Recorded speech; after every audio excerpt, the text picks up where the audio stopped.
You're throwing me out. I'm carrying the Montgomery family's future grandchild. Everything your family owns will be Dax's one day. You're just an outsider. All I have to do is say the word, and you'll be kicked to the curb. I couldn't believe she had the nerve to say something so outdated in this day and age. Was I hearing this right? I smiled and said, go ahead and try. Let's see who really runs this household. Verity was furious, slamming the door behind her with a loud bang. Soon after, I heard her crying on the phone to Dax. Your sister is being horrible to me. I don't even know what I did wrong, but she told me to leave. She insulted me, said I was shameless for getting pregnant before the wedding. I can't take it anymore. Hearing her sobbing and twisting the story to Dax only made me angrier. I opened the family group text and explained everything that had just happened. The group was just the four of us, Dax, me, and our parents. Dax had originally added Verity, but she had left the chat for some reason. As soon as I sent the message, my mom responded. She was taking Verity aside just because she was pregnant. Verity was wrong in the situation. We'll talk to Dax and tell her to tone down her attitude. My dad chimed in. If Hila doesn't want to get married, no one can force her. We can support her for life if need be. It's no one else's business.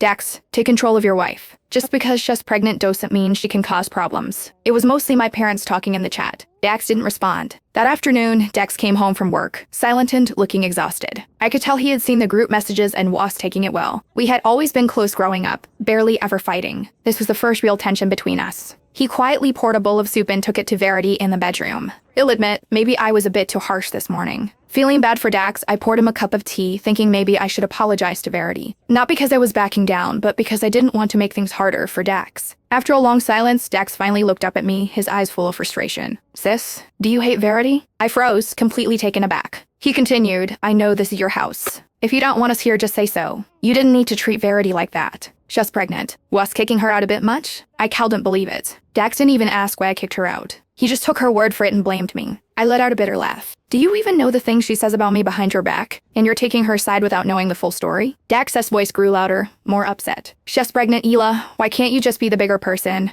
If something goes wrong because of her stress, can you take responsibility? Her family is not as well off as ours, but that doesn't give you the right to look down on her. She's someone's daughter too, and she shouldn't have to put up with this. He sighed, trying to calm down, then added, maybe you should move back in with mom and dad for a while. After Verity has a baby, we'll leave. I couldn't believe what I was hearing. This was my brother, polite, mature, and understanding since we were kids, and now he was saying these things. When had I ever looked down on Verity or judged her for her family? Verity was the one calling me an old maid, trying to claim the house my parents bought for me, and accusing me of mooching. I was going to let her trample all over my boundaries just because she was pregnant. She was the one at fault here. As I looked at the table full of food I had prepared, I felt an unexpected wave of sadness. The next day, I received news that my company was sending me abroad for 6 months.